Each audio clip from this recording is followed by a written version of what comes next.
The blood-red sun dipped below the jagged horizon as Clara James stood alone in the doorway of her small homestead, her shadow stretching long across the dusty yard while tears traced silent paths down her wind-chapped cheeks. The doctor's words still echoed in her mind, final as a coffin nail. She would never bear children. Clara turned away from the fading light, moving back into the cabin she'd built with her late husband. 2 years a widow at 26, and now this cruel sentence.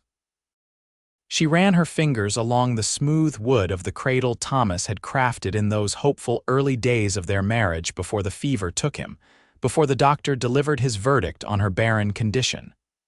"What use is all this now?" she whispered to the empty room. Spring 1878 had brought nothing but heartache to the dusty corner of Wyoming territory she called home. The land was difficult enough without facing it alone, but Clara had managed, barely, since Thomas died. Their small cattle ranch was hanging by a thread, and the neighboring ranchers were circling like vultures, waiting for her to fail so they could snap up her land. The next morning dawned bright and merciless. Clara saddled her mare and rode the perimeter of her property. The fence line on the north side needed mending again. She'd done it herself 3 times already, but someone, likely one of the Blackwell brothers who owned the adjacent spread, kept cutting her wire. As she dismounted to examine the damage, hoofbeats approached. Clara straightened, one hand moving to the rifle in her saddle holster. A tall figure on horseback materialized from behind the ridge. The stranger sat easily in the saddle, his face shadowed by a wide-brimmed hat. As he drew closer, Clara could see he was younger than she'd first thought, perhaps 30, with dark hair and a face weathered by sun and wind. "Morning, madam," he called, raising a hand in greeting. "Isaac Owens, looking for work." Clara regarded him warily. "Not hiring." The stranger Isaac dismounted anyway. He was tall and lean, with eyes the color of a winter sky. "Couldn't help but notice your fence needs fixing. I can manage, no doubt." He nodded at her sliced wire. "But someone's making it difficult for you. Happened 3 times by the look of it." Clara frowned. "How would you know that? Different cuts, different heights. Wires weathered differently at each repair." He knelt, examining the fence. "I'm good with cattle, better with fences. Need work, room, and board, nothing more. Mr. Owens, just Isaac is fine." "Mr. Owens," Clara repeated firmly. "I barely keep this place going myself. I can't afford to pay a hand." "Not asking for much. Winter's coming. Rather work for meals than starve." He stood, dusting off his hands. "Been riding 2 weeks from Montana. Ranch I worked went under." Clara hesitated. Having a man around might discourage the Blackwells from their mischief, and winter was indeed approaching the hardest season to manage alone. "1 week," she said finally. "Then we'll see." Isaac nodded once as if sealing a contract. "Fair enough, I'll fetch my gear." That evening, Clara watched from the porch as Isaac tended to the small herd in the south pasture. He moved with quiet efficiency, obviously experienced. She'd given him the lean-to attached to the barn to sleep in, keeping a proper distance between them. Over supper, a simple affair of beans and cornbread, Isaac spoke little, but his eyes took in everything. The cradle in the corner, the photograph of Thomas on the mantel, the mending pile that never seemed to diminish. "How long you been running this place alone?" he asked finally. 2 years. "Since my husband passed." Isaac nodded thoughtfully. "Good land, needs work, but good bones. The Blackwells don't think so. They've been trying to force me out since Thomas died. The fence cutters, I'm guessing," Clara nodded, "among other things." "Well," Isaac said, rising to take his plate to the wash basin, "we'll start with the fences tomorrow." The next morning, Clara woke to the sound of hammering. She dressed quickly and stepped outside to find Isaac already working, repairing the broken step on her porch. "Noticed it was loose," he explained without looking up. By midday, he'd repaired the step, fixed the chicken coop, and was working on the north fence line. Clara brought him water and watched as he methodically replaced the cut wire with stronger material. "Where'd you get that?" she asked, nodding at the new wire. "Town, rode in at dawn," Clara frowned. I can't afford already paid for, consider it part of our arrangement. That wasn't madam, Isaac interrupted gently. I've been riding fence lines since I was 14. This wire won't cut so easy. Worth the investment. Something in his calm competence eased a weight Clara hadn't realized she'd been carrying. For the first time in months, she didn't feel completely alone against the world. The week passed quickly. Isaac proved his worth 10 times over, mending fences, repairing the barn roof, even breaking a new corral for the half-wild Mustang he'd spotted and somehow managed to gentle. The small herd looked better already under his care, and he'd helped Clara work out a breeding program that might actually turn a profit come spring.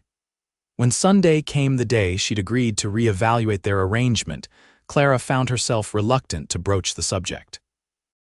Isaac saved her the trouble. Thought I might stay on through winter if that suits, he said over breakfast. Plenty more to do before the snow flies. Clara nodded, relieved. That would be helpful. As autumn deepened into winter, they fell into an easy rhythm. Isaac slept in the barn but took his meals with Clara. In the evenings, he often carved by the fire while she sewed or read aloud from one of her few books. He was a good listener, asking thoughtful questions about the stories. Clara found herself studying him when he wasn't looking. There was something reassuring about his presence, solid but undemanding. He never pressed for her story, though she gradually shared pieces of it. How she'd met Thomas when he stopped at her father's store in Missouri, their journey west, the harsh beauty of the land that had both given and taken so much. One evening in early December, as the first real snow blanketed the land, Clara found herself telling him about the Cradle. Thomas made it our first year here. Her fingers traced the smooth curve of the headboard. He was so certain we'd fill a house with children. Isaac's hands stilled on the piece of wood he was whittling. Children are a blessing. Yes, Clara swallowed hard. A blessing I'll never know. The doctor in town confirmed it last spring. The silence stretched between them, not uncomfortable but weighted with unspoken emotion. My sister couldn't have children, Isaac said finally. She and her husband took in 3 orphans from the war, raised them as their own. Clara looked up, surprised both by the personal revelation and the implication. That's different, is it?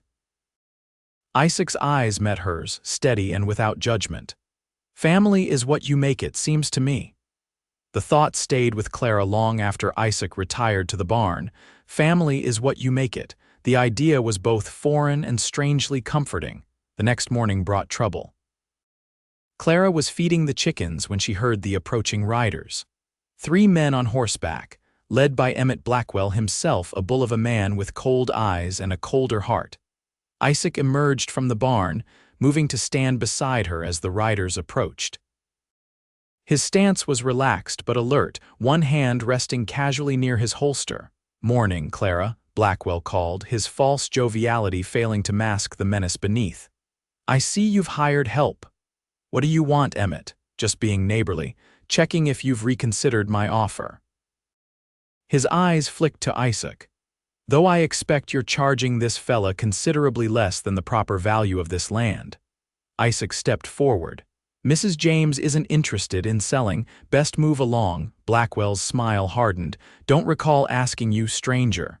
Not a stranger. Name's Isaac Owens, working this land now with Mrs. James. One of Blackwell's men leaned forward in his saddle. Owens, heard that name, Montana way. You the one they call 3-shot. Clara glanced at Isaac, whose expression revealed nothing. That was a long time ago, he said quietly. Blackwell studied Isaac with newfound wariness. Well now, interesting company you're keeping, Clara. He gathered his reins. We'll talk again, winter's long, things happen.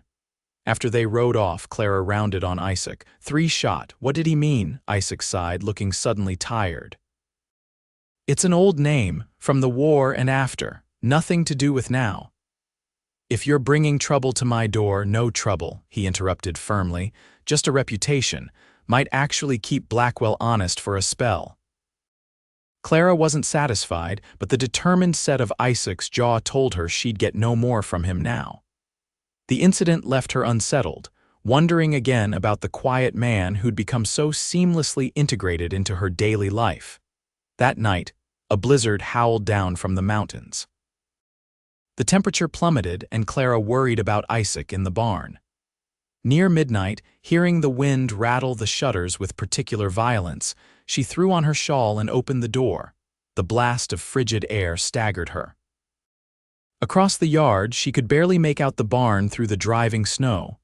Before she could step outside, a figure emerged from the white-out Isaac, carrying an armload of firewood. "Get back inside," he shouted over the wind as he stumbled up the steps. In the cabin, he dropped the wood by the hearth, snow melting from his coat and hat to puddle on the floor. "You'll freeze in the barn tonight," Clara said, taking his coat. "You can sleep by the fire." Isaac hesitated, obviously concerned about propriety. "Don't be foolish," she added. "I'm not having you die of exposure on my conscience." The storm raged for 3 days. They were effectively snowed in, existing in the intimate confines of the cabin together. Clara was surprised by how comfortable it felt. Isaac respected her space, kept to his bedroll by the fire at night. But during the days they worked together, cooked together, even laughed together as he told stories of his travels. On the third night, as they sat before the fire, Clara found herself studying his hands as he worked on a small carving. They were strong hands, capable with long fingers that managed to be both powerful and gentle. "What are you making?" she asked. He hesitated, then handed her the piece. It was a tiny horse, exquisitely detailed despite its small size. "Thought it might be a gift, for a child in town maybe. Christmas is coming." Clara ran her finger over the smooth surface. "It's beautiful, you have a gift. Just patience." He met her eyes. "Something you have in abundance, I've noticed." The compliment warmed her more than the fire. "Homesteading teaches patience, or breaks you. You're not the breaking kind." His voice was soft but certain. Clara felt something shift between them, a recognition, perhaps, of what had been building these past weeks. She handed the carving back, their fingers brushing, the contact brief but electric. The storm finally broke the following day. As they dug out the property, checking on livestock and assessing damage, Clara found herself watching Isaac with new awareness.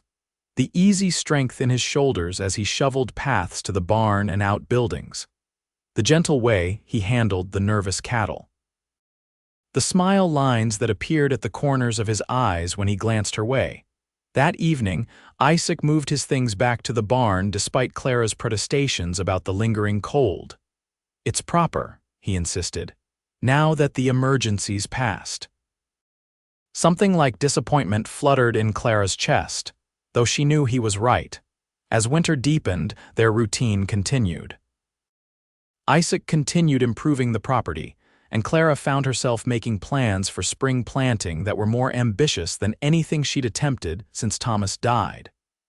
The Blackwells kept their distance, though occasionally Clara would spot one of their hands watching the property from the ridge. Christmas approached. The weather cleared enough for a trip into town where Clara purchased small gifts for Isaac: a new whetstone, some tobacco, a book of poetry she thought he might enjoy. She found herself lingering at the general store, eyeing ribbons and fabrics with more interest than she had in years. "Something catch your eye, Clara?" Mrs. Peterson, the storekeeper's wife, asked. Clara ran her fingers over a bolt of deep blue cotton. "Just looking, Mrs." Peterson smiled knowingly. "That blue would suit you, match those eyes of yours." Clara hesitated, then nodded. "I'll take 3 yards." That night, after Isaac retired to the barn, Clara worked by lamplight, cutting and stitching the new fabric into a simple dress. It had been so long since she'd made anything for herself, anything that wasn't purely practical. On Christmas Eve, snow fell gently outside the cabin windows. Clara wore her new dress, and if Isaac noticed, he gave no sign beyond a lingering glance when she served their supper. They exchanged their modest gifts afterward, sitting before the fire. Isaac seemed genuinely pleased with the items she'd chosen, especially the book. "No one's given me a book before," he admitted, turning the volume in his hands. "You enjoy the stories when I read," Clara said. Thought you might like some of your own, he nodded, then reached into his pocket. Got something for you too, been working on it a spell. He handed her a small bundle wrapped in a clean bandana. Inside, Clara found a carved wooden box, its surface covered in intricate patterns of leaves and vines. It was beautiful, obviously the work of many hours. Isaac, this is. She ran her fingers over the detailed carving. I've never seen such fine work. Open it, he urged. Inside was a delicate pendant on a leather cord. The pendant was carved from pale wood in the shape of a small flower, a wild prairie rose, Clara realized. You made this, she breathed. Isaac nodded, suddenly looking uncertain. If it's not to your liking, it's perfect. Clara lifted it from the box, then turned so he could help her fasten it around her neck. His fingers were warm against her skin as he secured the cord, lingering perhaps a moment longer than necessary. When she turned back to face him, something in his eyes made her breath catch. There was tenderness there and something deeper, something that mirrored the feelings she'd been trying to ignore in her own heart. Clara, he said softly, I should tell you something about Montana, about why they called me 3-Shot. She shook her head. You don't have to, I do. He stared into the fire. After the war, I drifted. Did some work as a deputy, then as a ranch hand. There was trouble, a land dispute. The rancher I worked for was in the right, but the other man had money influence. When his men came, I was ready. 3 shots, 3 men down. His voice was flat, emotionless. They lived, but I couldn't stay. That's the name that followed me. Clara absorbed this, seeing the guilt etched in the lines of his face. You were defending your employer, your home was still taking lives. His eyes met hers. I don't want to be that man anymore. These hands, he held them out, I want them to build, not destroy. Clara reached out, taking his hands in hers. They are, every day. Something broke open between them, then a dam of restraint and propriety. Isaac leaned forward, his lips finding hers in a kiss that began tentatively but quickly deepened with shared hunger. Clara's arms went around his neck, drawing him closer. When they finally broke apart, both breathing heavily, Isaac rested his forehead against hers. Been wanting to do that since that first blizzard, he confessed. Clara smiled. You should have. Their courtship blossomed with the coming of spring. Isaac formally moved from ranch hand to partner, though he still slept in the lean-to out of respect for Clara's reputation. They rode together, worked together, planned together. Clara found herself laughing more, dreaming more, but shadows lingered. The Blackwells increased their pressure, contaminating a waterhole running off part of the herd one night. And despite their growing closeness, Clara sometimes caught Isaac watching the cradle with an expression she couldn't quite read. One evening in early April, Clara found him sitting alone on the porch, staring at the distant mountains turned purple in the fading light. Penny for your thoughts, she said, settling beside him. Isaac turned to her, his expression serious. Been thinking about us, about the future. Clara's heart quickened. Oh, I love you, Clara. Think you know that by now. I do. She covered his hand with hers. And I love you. He nodded as if confirming something to himself. Want to ask you to marry me, but there's something we need to settle first. Clara waited, suddenly apprehensive. That cradle, Isaac said finally. I see how you look at it sometimes, with such sadness. Clara's throat tightened.